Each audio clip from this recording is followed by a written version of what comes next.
পথশিশু এক কিশোর আমি, শহরের অলিগলিতে বেড়ে ওঠা আমি। কেউ বলে টোকাই, আবার কেউ পথশিশু। মাতৃপিতৃহীন ভবঘুরে এক অনাথ আমি।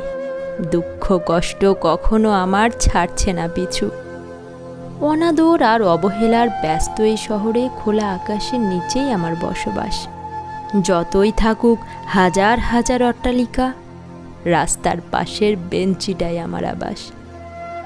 লাল নীল আলোর জলমলে এই শহরে আমার পৃথিবীটা যেন পুরোই অন্ধকার।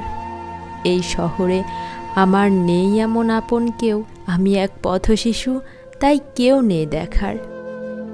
ইচ্ছে হলেও কখনো আমি পারি না পরতে নানা রঙের ছুটটাই আর দামি কোনো বস্ত্র।